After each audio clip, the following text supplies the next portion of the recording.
the in the Department of Marine Resources. Nick, do you want to introduce yourself?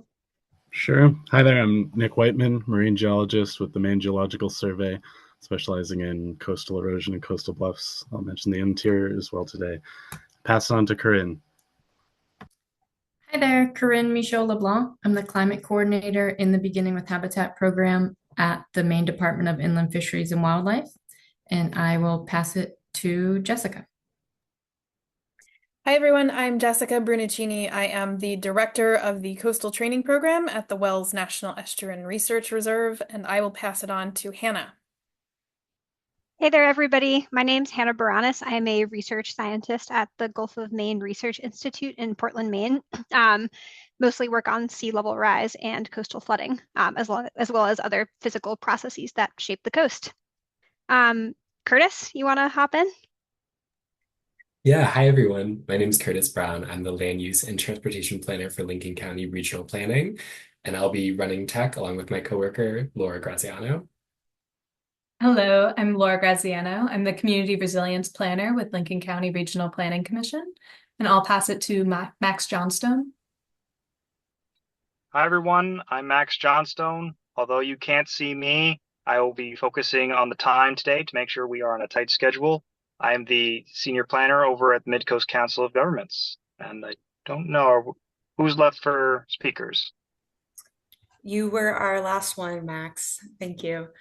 Yeah. Um, I just want to thank everyone now just for being adaptable, for moving this virtually. I know some folks were looking forward to being in person and some of the benefits that that provides. Some people are a bit sick, so we don't want anyone to get sick right now. Laura, would you to go to the next slide, please? Thank you. For those who are joining us today for the first time, this is the second session in a series of topics. They build off of one another. So, we're on September 17th, assessing risk. Our first introductory session from August was recorded. I'll put that link in the chat so you can take a look at it. We'll record our future sessions as well. Yes, the next one's in October. And I think it's 5:36 and I'm going to start to kind of jump into the topics then, and we'll just really get started. And I think people will be coming in a little bit over time after work. So Laura, do you want to go to the next slide and I'll get us started? Thank you. So just before we jump into the hazard specific sections, I'm going to briefly review some commonly used terms, just make sure everyone's on the same page about how they get used, because it can often become quite confusing. The next slide, please, Laura. Thank you. So a hazard, it's an act or phenomenon, has the potential to produce harm or undesirable consequences to a person or a thing. A hazard can exist with or without the presence of people and land development. A natural hazard is that hazard plus a natural cause. So from flooding or wildfire would be your natural hazard. And a disaster is when that potential situation actually occurs and causes serious disruption to the functioning of a community. It's very important here to note that a hazard can exist regardless of whether we see it or hazards can exist regardless of whether we see them or not. And that could be, difficult and challenging to deal with. So this assessing risk from natural hazards is hopefully kind of a starting point for people to be able to understand those risks and where they might be when you don't see them. Next slide, please, Laura. So this image here is just an example of that, this idea that hazards exist, whether or not we can see them. So this is an aerial image from some of the major and devastating flooding that happened in inland Maine and Vermont last year. It just shows how flooding occurred, even though it didn't look like the river was there. It can extend and that hazard exists. Oftentimes, because a hazard is not seen, we may develop an area not realizing it. And that has been some of the big challenges we've been facing. And Laura, next slide. So just components of assessing risk. We often say risk from a hazard can be high, medium, or low. What goes into understanding that are some factors such as your exposure, which is your proximity to a hazard, or how are you in an area that a hazard can affect. And vulnerability, it's the susceptibility to injury, harm, or damage, or economic loss as a result of that hazard actually occurring. Next slide, Laura. So when we combine the type of hazard plus your vulnerability plus your exposure or proximity, then we understand risk. It's the estimated impact the hazard could have on people, services, facilities, the structures in your community, and the likelihood of that hazard event resulting in an adverse condition. Again, risk defined as high, medium, or low. And it looks like it was a little cut off, but these definitions were all sourced from the Federal Emergency Management Agency's Emergency Management Institute, so FEMA. And one last slide, Laura. So lastly, just like at the risk of sounding like a broken record, we know impacts of natural hazards are changing in frequency and severity, often due to climate change, also as well as unplanned urbanization. We know impacts can be reduced if action is taken ahead of time. And last session, this fact was brought up. Judy East found a updated number on this, but every $1 invested in mitigation can save between $2 and $13 in remediation down the road. This came from the Natural Hazard Mitigation Saves report from the National Institute of Building Sciences. So this is a bit of an infrastructure lens on savings, but just to really, justify this idea of investing ahead of time and reducing risks has, something down the road. And with that, I think we're going to go to that next speaker, Jessica. Thank you all. Thanks, Rachel. So I'm going to dig in a little bit more to the people side of things when we are thinking about hazards and risks. So Laura, if you could go to the next slide, please. So picking up on what Rachel just shared, I will say that a lot of the definitions that she shared with us today do kind of highlight the impact on people, but oftentimes when we are looking at definitions related to natural hazards, they're kind of missing that human component. And while understanding risk to our assets, our infrastructure, and our habitats is really important, it's also critical to assess who in our communities is most likely to be impacted by hazards and why that is. So one way to do that is to focus on social vulnerability. So the definition that you see on the screen here was developed by Dr. Eileen Johnson, who works at Bowdoin College, and she has really been a person that has pioneered this work on social vulnerability in Maine. I always like to make things a little interactive. So I'm going to, before I get into kind of what are the dynamics or the dimensions of social vulnerability, I'm going to ask you all if you can identify the types of conditions or circumstances that you think make people socially vulnerable in your communities. And feel free to just come off of mute and mention anything that comes to mind.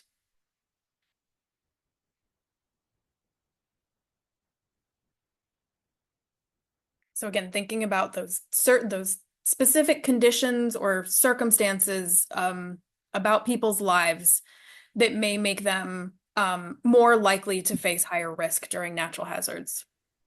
And these may be examples that we saw in the January storms. Like inability to have transport if they can't evacuate or leave a danger zone or go get help, if they have no vehicles or can't drive for some other reason or for whatever reason are stuck where they are. Mm-hmm.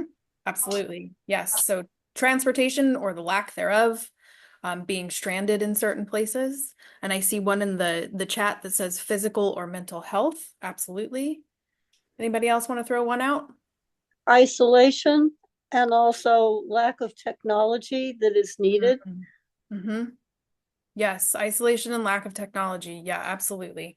Great. Thank you so much. In the interest of getting through all of our great speakers today, we'll go ahead and go to the next slide. So Dr. Johnson and her colleagues have developed a Maine-specific social vulnerability index that identifies 17 indicators or those characteristics or circumstances that are associated with having heightened social vulnerability. So you can see that these are categorized into 4 main buckets, including socioeconomic status, household composition and disability, minority status and language, and housing and transportation. individual indicators, you'll see some of the same ones that we just heard from folks in the audience. So basically, this is all to say that any one of these characteristics or circumstances or any combination of them are likely to put people in our communities at higher risk of being impacted by hazards. Next slide. The Maine Climate Council has also been giving this a lot of thought. So here is a list of priority populations that the Equity Subcommittee has identified. You can see that there is some overlap with the Maine Social Vulnerability Index, but there are some additional indicators that are also rooted in the Maine context. So one thing to note here is the language of priority populations as opposed to social vulnerability.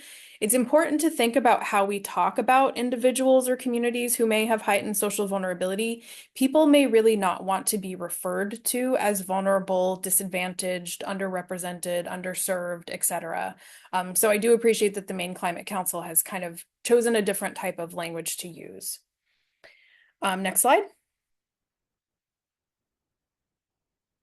So we know what many of the indicators of social vulnerability are, but how do we know which ones are most relevant in our communities, and how can we identify who those individuals or communities are and where they might be located, especially in relation to natural hazards? So I'm going to highlight a few tools that can help us start to do this.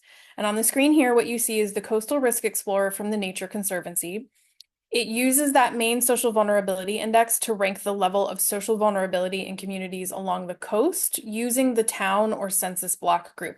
I do want to say that Dr. Johnson and her colleagues are in the process of updating the Maine Social Vulnerability Index to be a little bit more reflective of what we've seen in the past couple of years about social vulnerability.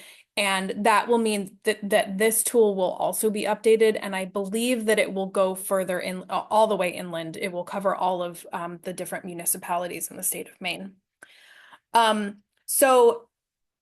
The darker the orange color on the screen, the more socially vulnerable a community is. And when you click on that community, you can see exactly which characteristics or circumstances are present in that place. If you look on the lower left-hand side of the screen. So for example, for Waldoboro, poverty and age are the indicators that make this community more socially vulnerable. Next slide, please. Another tool is the Climate and Economic Justice Screening Tool, or CJEST, from the White House Council of Environmental Quality. In this tool, census tracts are identified as disadvantaged based on 8 categories of indicators that are overlaid with socioeconomic status. So again, in this example, Jefferson and the surrounding area are identified as being disadvantaged here based on, for example, the high cost of energy overlaid with lower socioeconomic status.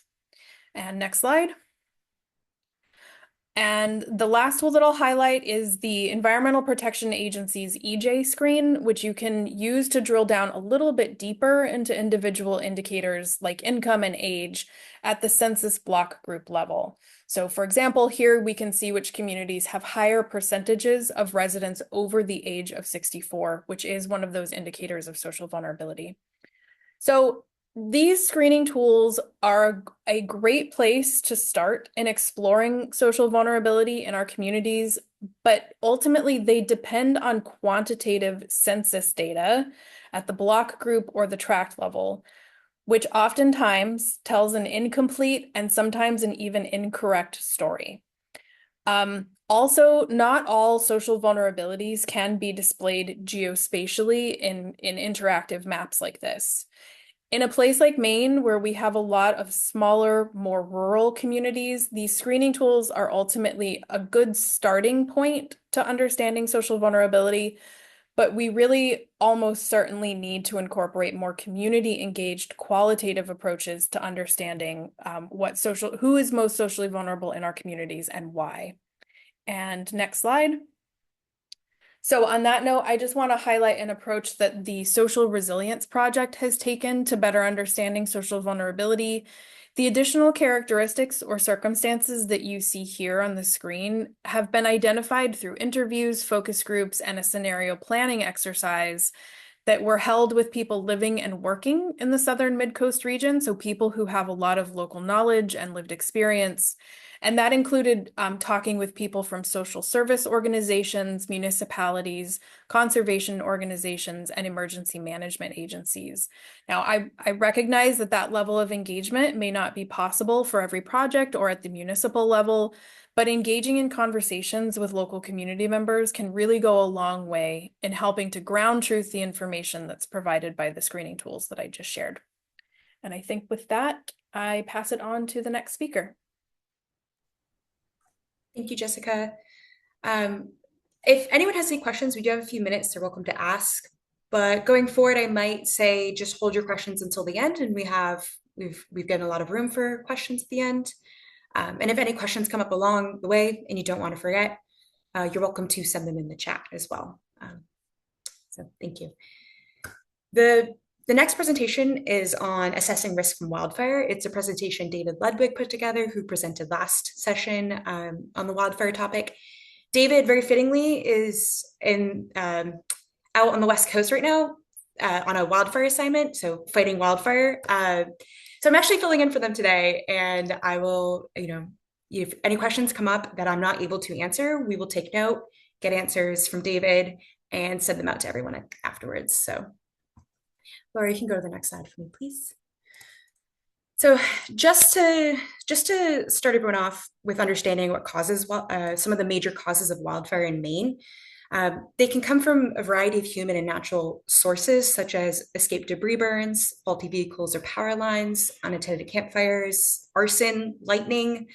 The Maine Forest Ranger Service is responsible for investigating and assigning causes to wildfires statewide each year. That data is collected, presented, as you can see on the image on the left. Escaped fire from debris and open burning are the #1 causes of wildfires in Maine. So just a quick plug to make sure folks are practicing safe burning in your backyards. But in addition, I just want folks to take a moment to reflect on this list of causes. You may notice that many of these causes are sporadic or unpredictable. So it's difficult to say with certainty if a wildfire is going to occur. However, we can assess our surroundings to understand where there are high risks of wildfire spreading, where there may be difficulties containing or responding to wildfire, and knowing where risk from wildfire can cause major impacts to a community. Next slide, please. So thinking about that, there are several factors to be aware of when assessing risk from wildfire. Some of these topics make really great data layers for maps for those of you who use GIS or geospatial information systems. It's important to note with all of these factors, you should ultimately consult a professional before making any major decisions. However, they're a really great starting place for a conversation and to become more familiar with your surroundings. So just to start off the list, it's important to know the topography of your area. Steep slopes, regardless of elevation, create an environment that is often difficult and dangerous for firefighters to access and work on. You can see in the image on the bottom left. Wildfires burn faster when moving uphill as heat rises and preheats fuels above the fire, leading to quicker ignitions and fire spread. And there are also typically fewer routes leading in and out of steep areas, potentially making evacuations more challenging. You can also assess soil characteristics. Soils that are sandy, gravelly, or otherwise well draining lose water more quickly, causing vegetation to dry out. Dry vegetation ignites quicker. Similar to soil type is vegetation type. Softwood trees, such as pine, spruce, and fir, typically carry fire more readily than hardwoods, such as maples, oaks, and birches. And lastly, it's important to be aware of fuel availability. In a wildfire context, that means leaves, grasses, shrubs, downed branches, and even buildings, human infrastructure, that can feed wildfire. Also very important, after storms, fallen trees, like in this top right, may seem safe since they did not hit your home, but they can assist fire in spreading. This does not mean remove everything natural, as there are many ecological benefits to keeping woody debris and leaves, such as habitat for our pollinators, but you can focus treatment on areas near homes and other assets in your community. Next slide, please. So moving from assessing environmental factors that impact risk to understanding kind of actions around land use planning, one major topic is ingress and egress. It's important to remember that evacuation of an area during wildfire and response to that wildfire co-occur and can often end up using the same roadway. So community vulnerability increases when there's only one road in and out. If there's heavy smoke or a tree falls in that roadway, it's going to slow down the ability for folks to evacuate and for emergency responders to arrive at the disaster. Therefore, it is good practice to have multiple ways in and out of a community. You can balance emergency response with your desired traffic patterns. In larger developments, if you want day-to-day traffic to only be funneled in one direction, that is okay. There are creative options to have an emergency-only roadway unused by the general public. For example, you can have gates with locks or flexible bollards, which is that blue pole on the slide. They allow use on the roadway for the town or emergency responders in times of need.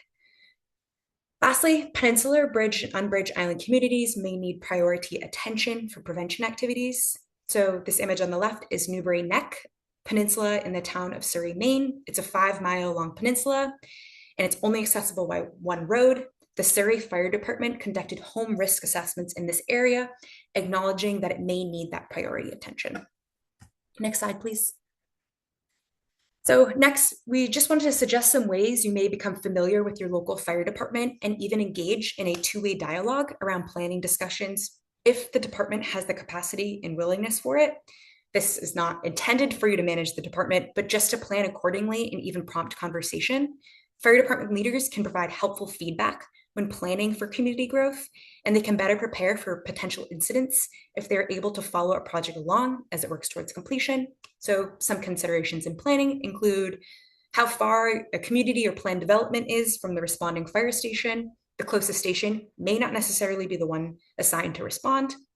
Know the staff type of your responding station, as this can influence response times. You can understand if your local department has effective mutual aid agreements in place with nearby departments to support one another. And lastly, responding to wildfire is much different than responding to a structure fire.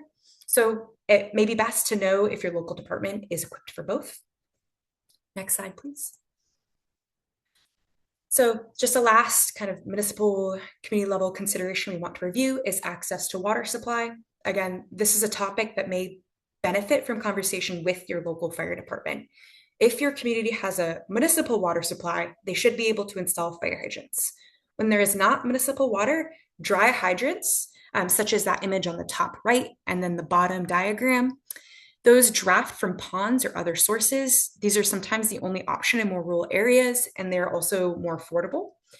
And when there are not hydrants to pump water, tankers may shuttle in water, as that image on the top left, that is an engine with a bin of water that David texted me a few days ago saying we must put this in the slide. So live update, but it's important to note that tankers shuttling in water are large vehicles and they may not be able to access narrow or overgrown roads. So just road maintenance is very important for responding to wildfire.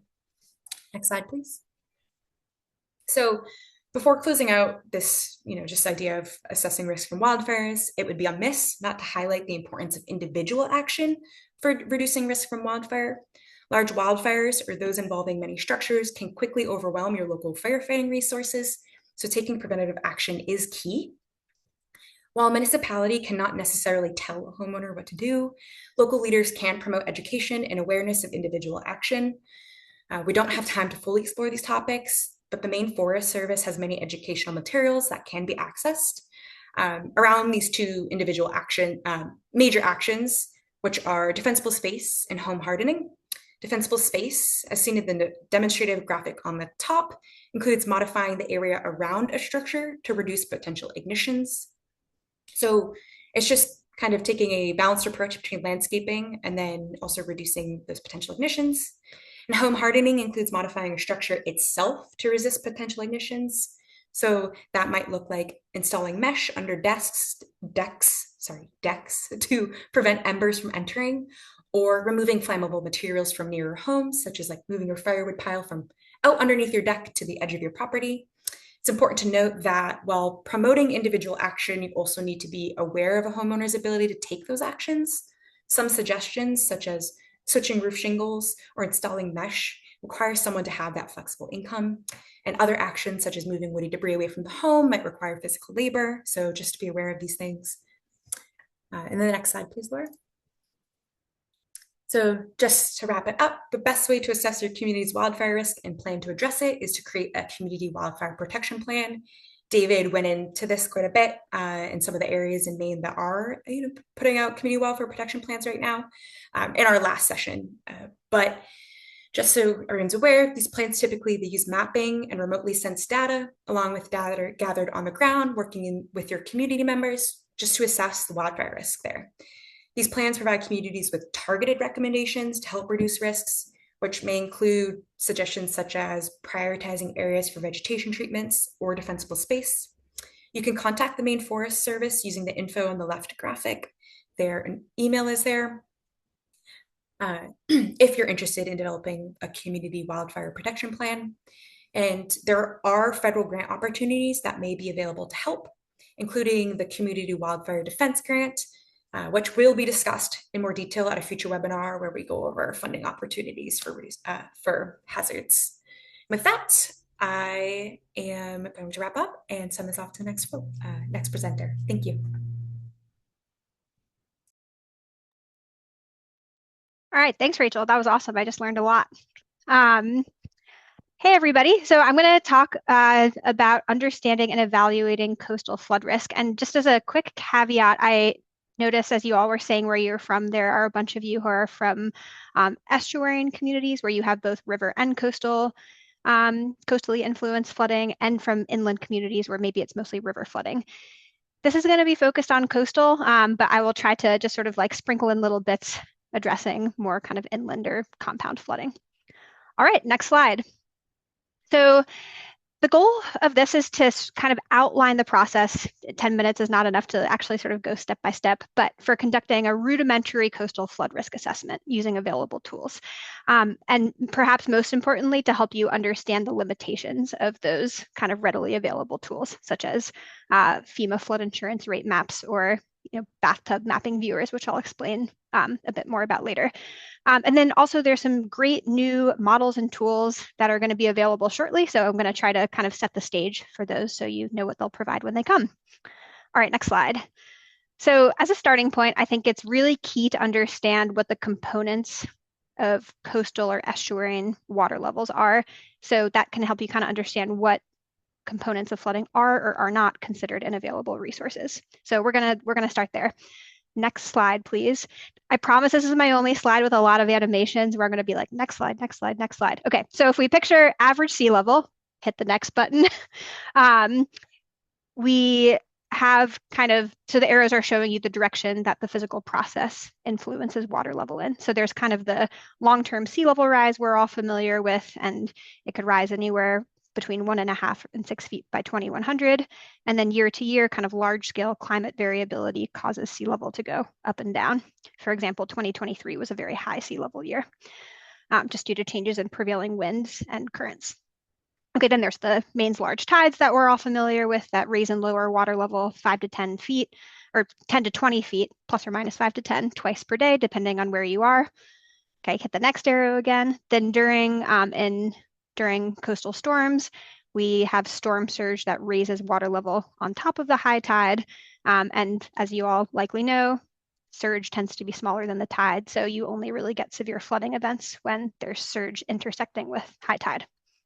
Okay, next. Okay, this freshwater effects piece. So if you're up in Damascata, for example, or in Bath, you might have if river flow is high and you have surge coming up from the ocean, those two factors can compound and raise water level. There are also kind of like some sneaky freshwater effects, like for example, in Portland, during the January 13th event, we had flooding kind of like on normally high and dry areas of a main street because coastal water level was blocking storm drain outfalls, and then precipitation backed up through storm drains.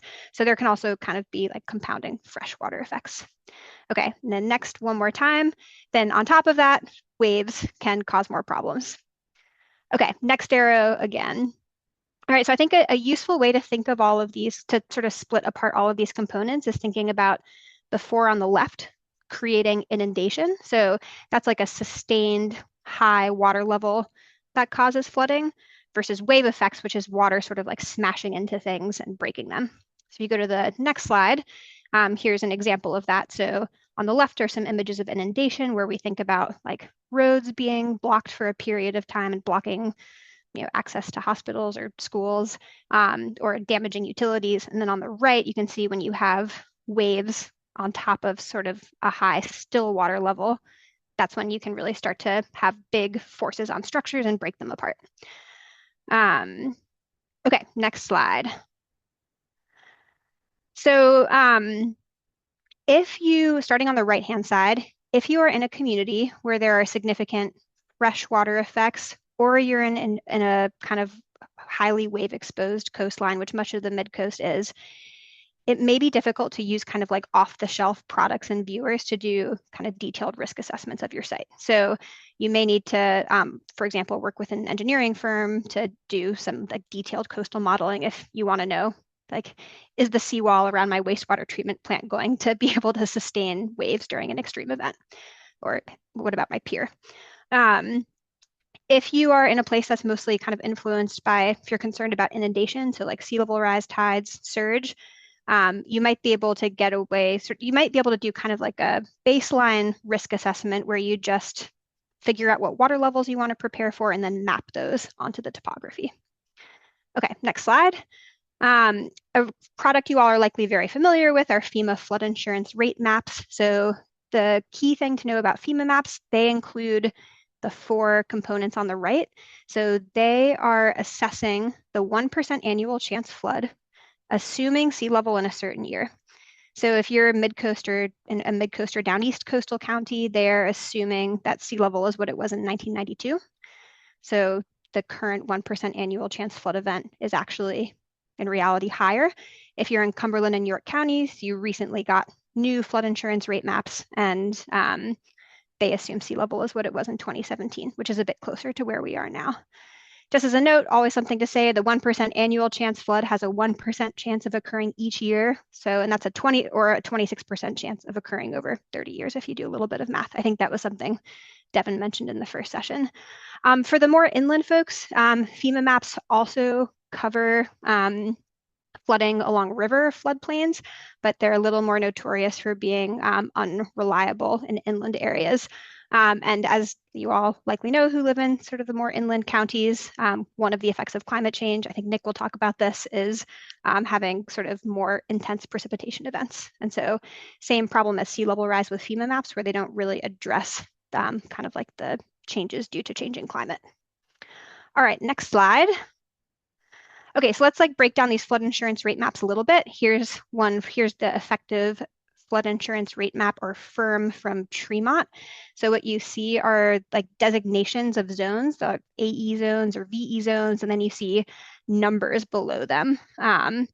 So we'll go through each one. Next, if you hit the next arrow, sorry, I thought I didn't have more animations on here. If you're in an AE zone, waves are less than 3 feet, and sometimes AE zones will have those kind of lines with the teeth within them, and those are showing a division between where waves are greater than 1.5 or less than 1.5 feet. FEMA threw that in there. They found that waves as small as 1.5 feet could cause damage.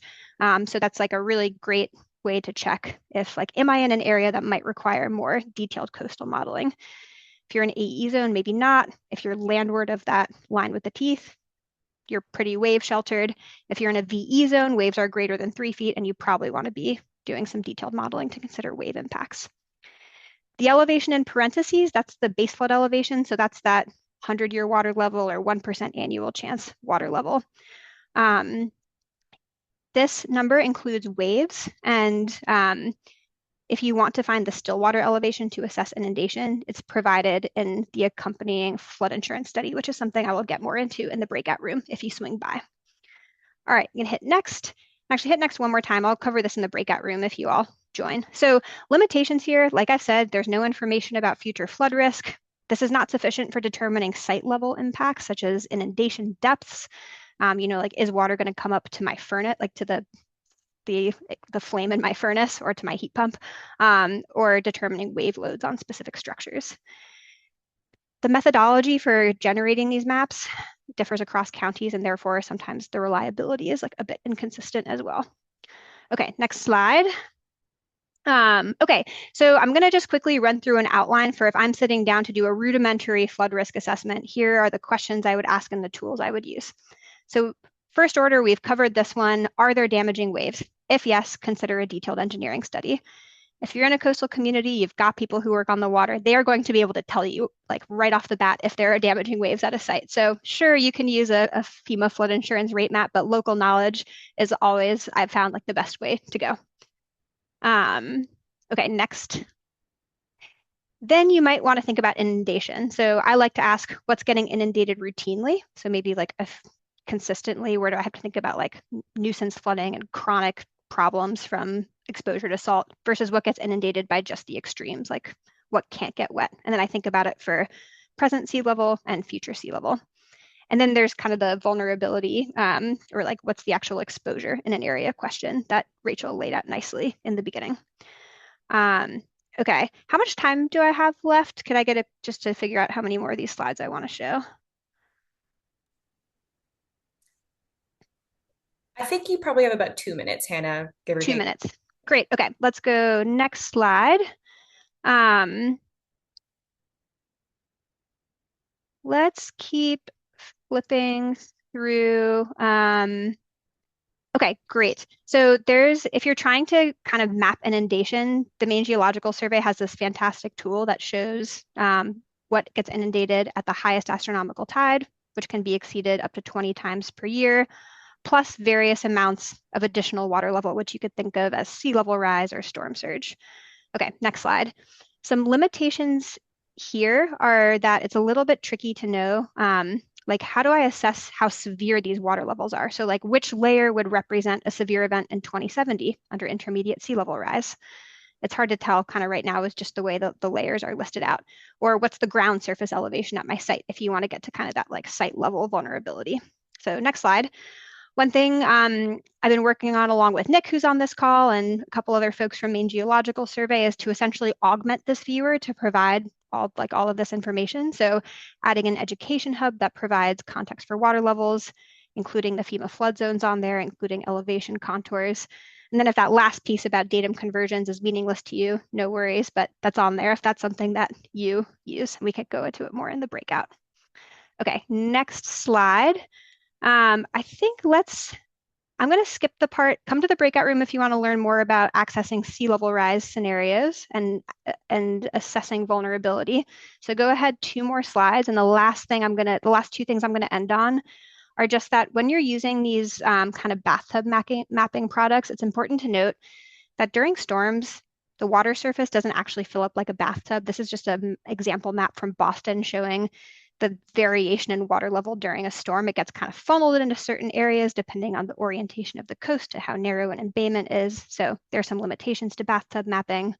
Next is that if you are behind a tidal restriction, which you'll learn more about later, that's going to alter water level, or like any sort of flood protection structure.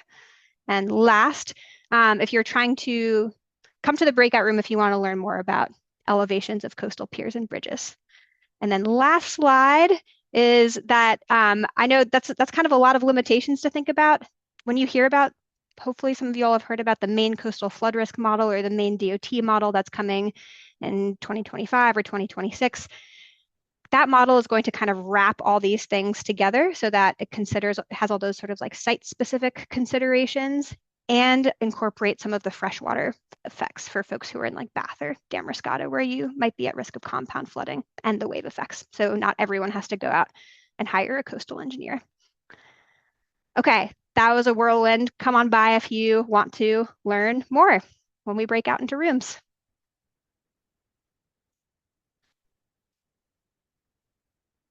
Oh, those are all my bonus slides, which obviously no time for. I'm not used to sending other people my slides, clearly, so thanks. Sorry, Anna, did not delete the other ones. No worries, no worries. All right, I guess that leaves me. So Nick Whiteman, marine geologist, again, sort of wind and waves, all things reading coastlines. I'm starting today with an image of a landslide that was less of a hazard and more of a habitat. We see a lot of healthy marsh here that is sustained off the delivery of sediment. I doubt you can see my pointer, but that tree didn't grow there. It arrived there when it came down a slope. So next slide, please. We saw this image in the previous session. For the sake of land use and planning, I'm going to follow Hannah's lead here, and I want to talk about some of the tools, but also some of the limitations in interpreting certain things that the maps consider. So we are unable to predict specific landslide events. So our goal is to understand the risk. They may be common in some areas and not really a concern in others. Following last theme, we want to also consider harm's way in all of our planning and erosion and activity concerns. And I mentioned they're not just a coastal phenomenon. We'll look at some things interior briefly. Coastal's getting a lot of attention lately with the storms. Obviously, there's some new stressors with sea level rise that are provoking a lot of change along the coast. Next slide, please. Consider all available information. These are our baselines. We have to understand that not all information is available. I'll make a plea towards the end for some community science as well, try and help us get eyes on what's happening. We need to be aware that all maps have different priorities and they make different compromises as well. Whenever you're using these tools for planning or even just your own assessment, they may not be ideal, but you can try to interpret and talk to us about it as well. So next slide, please. One example of this are those FEMA flood maps.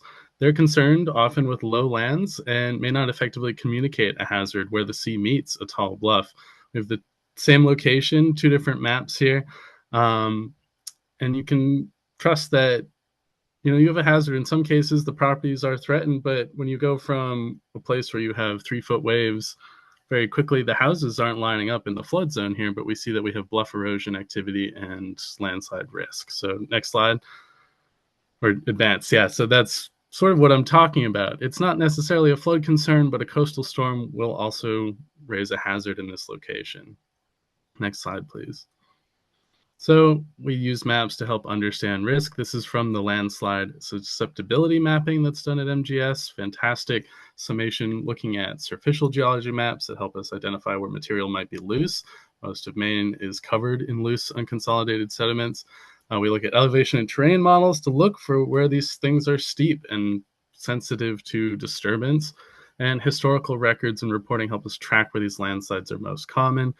All of our maps also come with a wealth of information, not just of a specific site, but interesting things about recognizing your landslides, your bluff erosion, and how the maps are made and what's concerned in the sidebars of all the maps.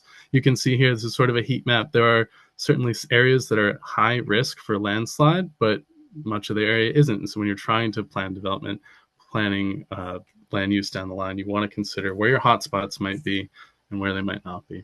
Next slide, please. So they are also triggered seasonally in a lot of ways. Landslides are most likely to occur next. When? During wet periods, spring and early summer, warm winter thaw days, following this intense soaking rainfall from hurricanes, nor'easters. As Hannah mentioned, climate change is bringing more intense storms. That's region-wide. That's not just a coastal concern, but heavy rainfall and snowmelt can move mountains.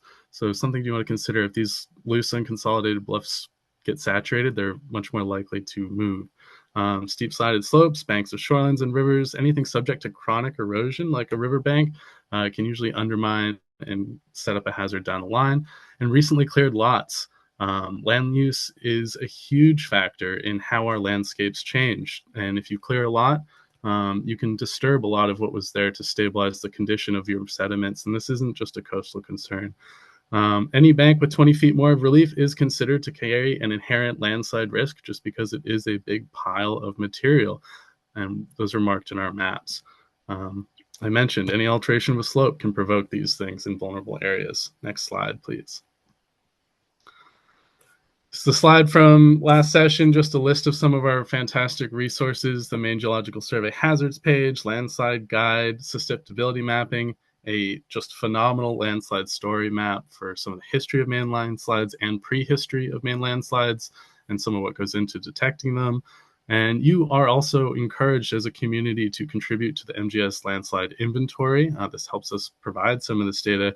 It was mentioned earlier, say if there's a hazard, falls in the woods and no one is there to report it, we may not be aware of this. So next slide, please. So Another thing I mentioned, I'll be focusing mostly on coastal, but bluffs have long been prime real estate, and this is an intersection of humanity and sort of a geologic inheritance. And so as land use planners and municipalities, you really want to consider some of the history of development in these areas, why they're attractive, why they're hazardous. It's been used as an example before, but this picnic table might be easy to move, your infrastructure or a home might not. And certainly certain things weigh more than a picnic table as well and can also stress out a slope. The Bluff Stability Map series was made in response to increasing public proximity to landslide risks, such as the 1996 Rockland landslide I used as an example last month.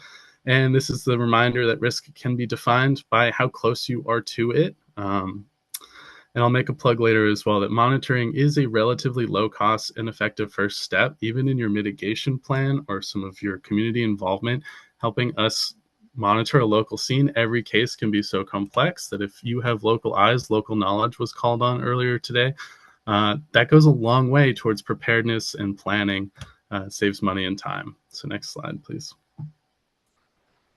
Wouldn't be a talk without a little bit of a geology lesson. Maine's coastal bluffs, nearly half of the coast is comprised of these unconsolidated, loose, mobile sediments. They've been cut back by erosion. That's a natural process. We wouldn't have a steep bluff without that erosion, and they carry a landslide risk. Oh, thank you. Next slide. I mentioned that we use the maps to understand. They were rated in a color-coded system, but a particularly tall bluff might be identified as a landslide risk, but not that the risk is actually calculated. We haven't necessarily gone and probed that location. We just recommend that maybe a geotechnical, an engineer, one of us does go a probe. We've just identified that you could have a hazard. Next slide. Now, a little room for improvement. We do both a coastal bluff stability series and a landslide hazard map series. The colors are similar. It's important to understand which layer you're using. This is something we're working to improve, but the bluff stability maps look at erosion activity in the face of the bluff, whereas the hazard maps consider sort of more internal factors. Again, we haven't necessarily gone and probed it, but that there is a greater risk here or a history of risk. One thing to consider about this is that a lot of tidal inlets and coastal crossings may be labeled as stable because they've been so engineered that they don't necessarily present a historical risk, but are suffering now with sea level rise. Next slide, please. We can talk about this in the breakout room. This is the little natural process. Bluffs don't necessarily get worse. They sometimes actually stabilize after a failure. Sea level governs this process. You can hit next slide. This photo, it's pretty obvious where water spends most of its time, and this is a great control on where our coastal bluffs are. Next slide. Tried to spare us animation, so there's a lot of words here, but we use the highest annual tide and highest astronomical tide for regulatory lines, but I just want to point out that shoreline stability becomes a challenge when sea level itself is unstable, and we understand now that sort of a trying to be landward of a moving highest tide is a challenge when you're working with coastal resources and coastal squeeze. So this tees us up later for natural habitat and nature-based solutions that have been developed for a long time to work that strengthen over time and blur that coastline. And so who doesn't really want more shoreline if you can set up a natural habitat that is more resilient over time? Next slide, please. Just a little exercise. These are your part. I wouldn't, there's my warning. I wouldn't fault anyone for wanting to take action on the scene on the left. Often we see erosion as erosion no matter when we visit it, and it can be a scarring and sort of stressful grief process after a storm. But next slide, you'll note actually that in a few years' time, the bluff took care of itself. Do nothing is an option, especially in a financial concern, and if there's nothing necessarily at risk. This is a conservation call in some ways where you can work with supporting natural habitat, and often a lot of local fisheries sustained by some of this erosion. Next slide, please. And not to cheat anyone, this is after the January storms. You'll note, though, that it's actually quite smooth. It's not steep and overburdened. The bluff has become more stable. The floodwaters were great enough to attack higher up. There was a healthy marsh out front to dissipate some of that wave energy. Not as shocking as we might expect. Next slide. I think we're out of time. This is just my call for working with us, communicating with us, getting into contact about some citizen science. Sea level rise has become a bit of a spectator sport. I'm not asking any of you to go stand out in a storm. This is, again, about harm's way in a lot of ways and land use planning. But Often what we don't see is what's going on in between these events. And so trying to get better recognition about how our environments are changing just day to day for your community and your community's interaction with that environment, whether they use it for livelihood or just recreation, or they are living at the coast, or at a landslide or river risk farther in turn. I don't mean to neglect the interior of the state, but any of you can get involved in helping us collect more data. We'll talk about that another time. I think that's up. Thank you very much. All right, I'm going to jump right in. Thanks, Nick. So again, I'm Corinne with the Beginning with Habitat program, and I'm going to wrap up the presentation portion of tonight with an overview of the Beginning with Habitat program and a quick overview of two different more fine-scale planning tools that can help with addressing flooding and stream crossings in your communities, and plan to do the bulk of the kind of questions and work in the breakouts. So in the Beginning with Habitat program, we equip Maine communities, landowners, and conservation partners with the tools to protect, restore, and connect high-value ecosystems in a changing climate. We're housed in the Maine Department of Inland Fisheries and Wildlife, and we work with species experts, ecologists, and conservation partners across our network to translate biodiversity information into conservation actions at both local and a statewide scale. Our services include free presentations, workshops, and site visits, online mapping resources, and a library of guidance resources, as well as technical specialists, including myself, a dedicated private lands biologist, municipal planning biologist, and GIS coordinator. Next slide, please. As part of our technical assistance and outreach, we connect users with a variety of tools that can help improve landscape connectivity and habitat quality, while also addressing community resilience and planning needs. So I'm going to give a quick introduction to two online mapping tools that can help identify tidal restrictions and stream crossings that pose barriers to aquatic connectivity and water flow. And addressing these barriers and restrictions can help alleviate flooding, decrease erosion and sedimentation, so calling back to two of our other topics from tonight, and also increase infrastructure resilience and benefit water quality and aquatic connectivity. The first resource is the Tidal Restriction Atlas, which is a tool that pertains to coastal communities in Maine, across the whole coastal zone. A tidal restriction, such as a culvert, is like a pinch point that limits or prevents water exchange between upstream and downstream habitats. And that's going to have kind of a two-way dynamic. So whether the tide is coming and going, you're going to have water flow problems on one side or the other, as well as compounding with storm surge and sea level rise and some of the other impacts that Hannah talked about, as opposed to an inland stream crossing barrier that's more of a problem for water flowing out of the watershed. Climate change impacts such as extreme precipitation, storm surge, and sea level rise are exacerbating impacts on adjacent habitats at these restrictions, as well as increasing problems with flooding, water quality, and road conditions in the nearby communities. So the Tidal Restriction Atlas can help to identify and prioritize current tidal restrictions in blue and predicted future tidal restrictions in red for replacement or upgrade. And as others have spoken about tonight, this is a planning tool that, in combination with that local knowledge and local priorities, can help with identifying the next projects that are good to get working on. And there's also companion guidance for tidal restrictions, such as coastwise design principles and potential funding sources that I can touch on more in the breakouts. And next slide.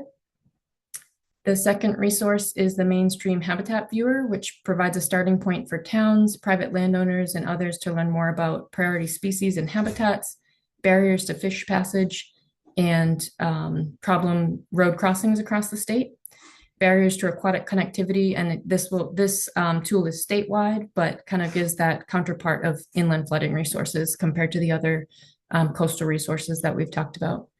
So barriers to aquatic connectivity inland include features like undersized, perched, or damaged culverts, which pose problems not only for aquatic species passage, but as well as flooding, erosion, water quality, and road maintenance in the nearby communities.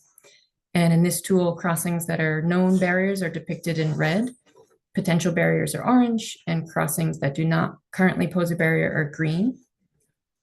So both of these tools can help users to analyze whether priority species or habitats are present at a site as well, and provide detailed information on the location and condition of the crossing, as well as connected waterways, like miles of waterways up and downstream that would be impacted if you address the crossing.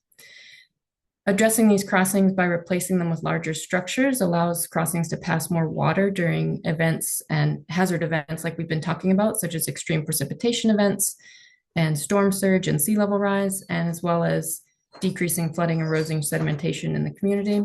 So that's my quick overview, and feel free to join me in a breakout room if you're interested in seeing a demo of either of these tools or some of the related resources that I spoke about. And that's me. That's mine. Thanks, Corinne. Laura, you can go to the next slide. So I just wanted to thank everyone. It's always so much information that we have to, boil down to fit it all in the hour. But I hope that this was, enough information for everyone just to kind of get started. For the next hour, we're going to open up breakout rooms where people can join and you can really speak with each of these presenters and try out some of the tools that they have or activities that they have planned. So we do encourage everyone to stay. We're adjusted to that. If you have questions, I know we're running a little bit tight on time. So if you have questions, I might suggest that you hold them and join that breakout room and ask the presenter there. Or you can send your question in the chat right now.